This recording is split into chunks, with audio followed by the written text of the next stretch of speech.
Most stories do not start with a journalist. They start with people. Noticing when a river runs dry, asking why a school is changing, discovering something new next door. Curiosity is human. Your right to keep asking questions is at the heart of NPR's mission, and we are not going anywhere.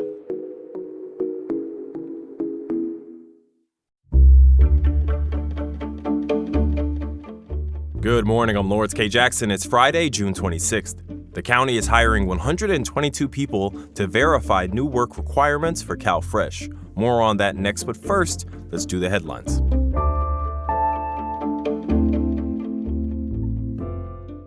Yesterday, the Supreme Court ruled on a case that originated right here in San Diego. The ruling says people must first physically step foot into the U.S. before they can apply for asylum. The ruling conversely finds that the Trump administration is legally allowed to block, prevent, or deter any asylum seekers from crossing into or actually reaching the U.S. Supporters of the ruling consider it a big win for immigration enforcement, while those who oppose it feel it will only further endanger the lives of vulnerable persons seeking refuge in the U.S. Starting July 1st, the city of San Diego will swap the last of its black trash bins for gray ones. The swap will happen on scheduled collection days. The city says the new bins will help ensure, quote, only eligible households receive service at the level they select. Customers are billed based on that level. Officials say the new bins are more durable, easy to identify, and include clear sorting reminders on the lid to help residents know what goes where. The 2026 FIFA World Cup is rolling along.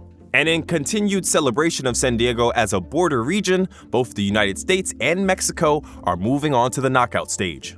Mexico has managed to already make history. NBC News reports that for the first time ever, Mexico has won all 3 of its group matches. The United States also won their assigned group, also locking up a spot in the approaching knockout stage.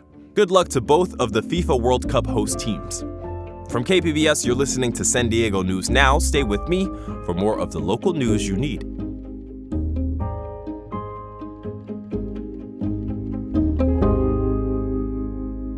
Watch programs on your schedule with the KPBS Plus streaming service. See new episodes of Nature and Nova, latest news from PBS NewsHour and KPBS Evening Edition, local shows like Ken Kramer's About San Diego. Learn more at kpbs.org/KPBS Plus.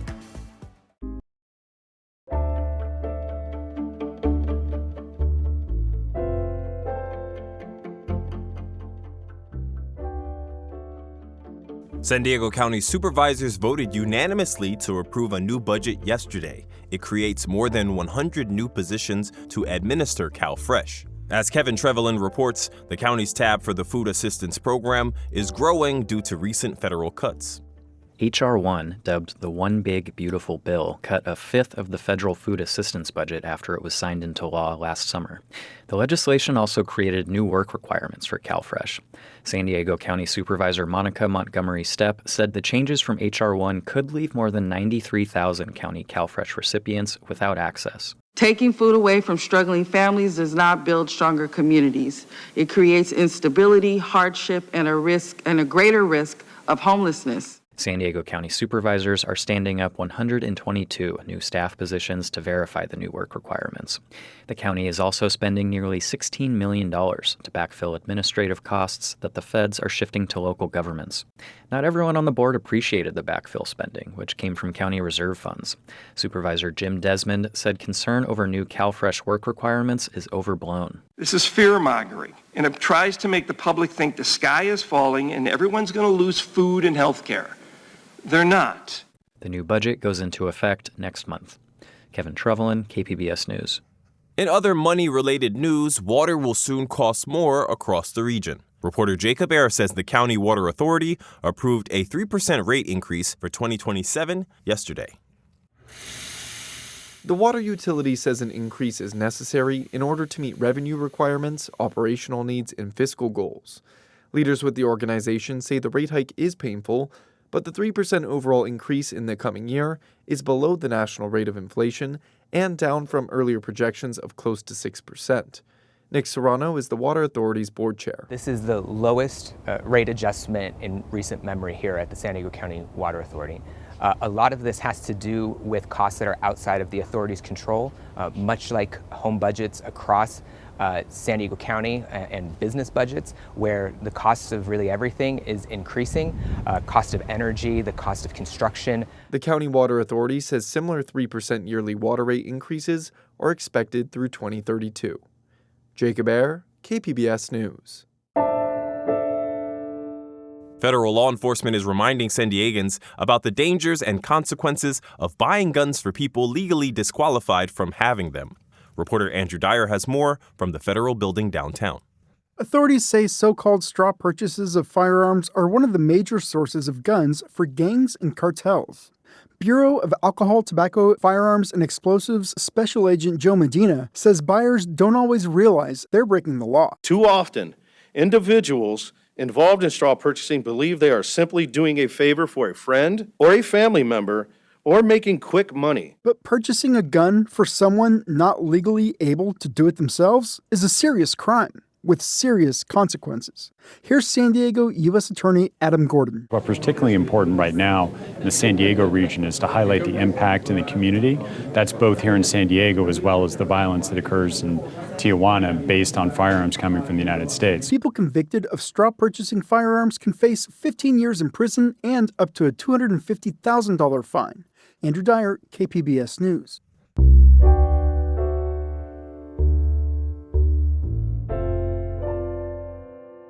A half-century fight to save an Emerald Hills green space for a park may soon be decided.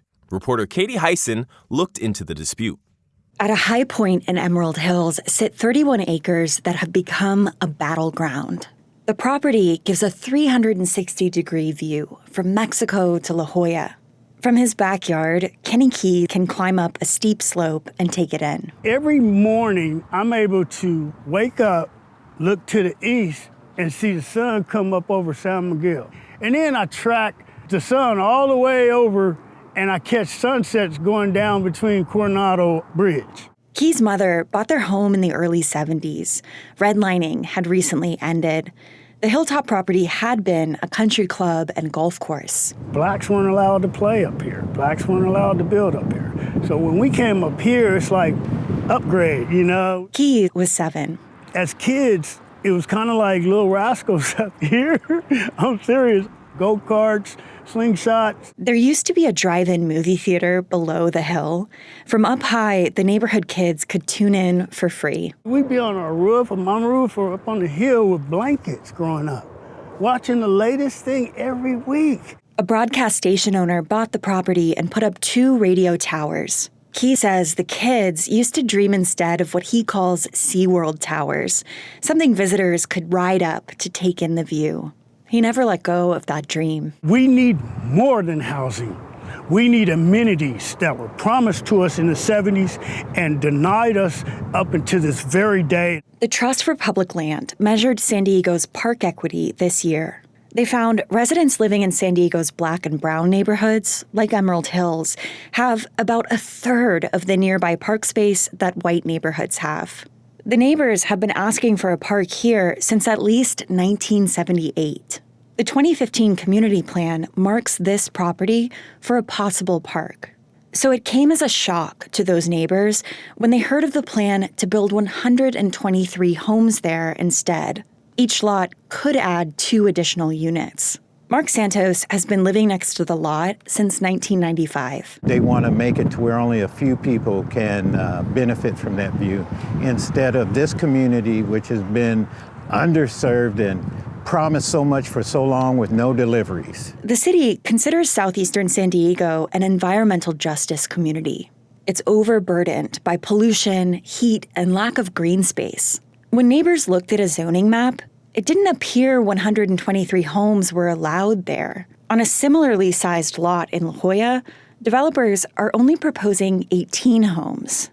Neighbors dug for an answer and found a footnote in city code. It allowed for much denser development, but only in the black and brown, low-income neighborhoods of southeastern San Diego. It added to this feeling Santos has of being played. Seems like we were really cut out of the backroom deals. Sage Gonzalez-Walding chairs the neighborhood's community planning group. Organizing a community that's already really working hard just to live in this time is asking a lot. Advocating to save the green space has taken a lot of hours of unpaid labor. I think burnout is real. And when you are in communities of concern like ours, you wonder if that's not the ploy, right? Is this the plan? Despite the challenges, the community did organize. They convinced the city council to repeal the footnote. But city staff said stopping already complete development applications could violate state law, including the development proposed for the radio towers lot. San Diego is in a housing crisis. The San Diego Housing Federation estimates about 150,000 more homes are needed. Before Walding, Andrea Hateru chaired the planning group. She says that number shouldn't be the only goal. It's not just about rooftops. The community matters. You can put the most beautiful housing and a number of housing in the South Pole, but if it doesn't have the amenities that you need, there's no point in the housing. So south of 94, before you put density here, we need amenities. We've been waiting for decades. Hateru thinks the stakes for this property are high. Once you get a world-class park, a destination-type park on that hill, you're going to attract business. You need something of a huge scale, and this parcel can do that. The group appealed the housing development on every category the city of San Diego has. The hearing is scheduled for July 7th. Walding will be among those making their case in a dispute she says reflects our times. You can't make more land. You just can't. Land has become the commodity of this century. Katie Hyson, KPBS News. Haitians began settling in Tijuana in 2016. A decade later, they've built a vibrant and growing community. Reporter Gustavo Solis visited a Haitian restaurant in Tijuana as they watched their country play in the World Cup. He shoots. He scores! Haiti was eliminated from the FIFA World Cup Wednesday. But you wouldn't know it from listening to this watch party at a Haitian restaurant in Tijuana. Mira, estamos felices. Aquí en Tijuana estamos como si estuviéramos en nuestro país. Evans Jean-Louis is one of more than 6,000 Haitians who now call Tijuana home. This is Haiti's first World Cup appearance in more than half a century. Jean-Louis says it has given Haitians everywhere a reason to celebrate. Viviane Petit-Ferry owns the restaurant, La Culacay. El Mundial es una ventana para exponer como el Haití que ellos ocultan. She's also a community organizer and says the World Cup is an opportunity to show the world that Haiti is much more than the violence and chaos often portrayed in international media. Gustavo Solis, KPBS News. As we do for you each and every Friday, here are some weekend event ideas for you and yours. This Friday, if you're feeling just a bit emo, then Music Box SD has you covered with the Emo Night Tour. Enjoy classic tunes from My Chemical Romance, Panic at the Disco, and more. You can visit musicboxsd.com for tickets and more info. On both Saturday and Sunday, you and the kiddos can take part in the grand reopening of the Fleet Science Center. County residents, college students, and active duty military can enjoy 50% off their on-site entry fee on both days. The Science Center says this is the first major renovation of the Science Center since the 90s. And as it's the fourth Sunday in June, you can join the county for their Trail Trek. It's a 4.5-mile-long hike happening at the Wilderness Gardens County Preserve. Whatever you do this weekend, enjoy. That's it for the podcast today. This podcast is edited by Brooke Ruth and hosted and produced by me, Lawrence K. Jackson. As always, you can find more San Diego news online at kpbs.org. Thanks for listening and have a great weekend.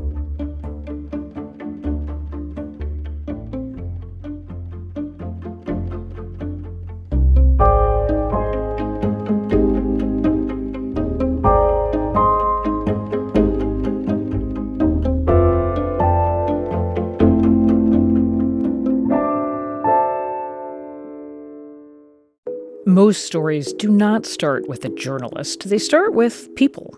noticing when a river runs dry, asking why a school is changing, discovering something new next door.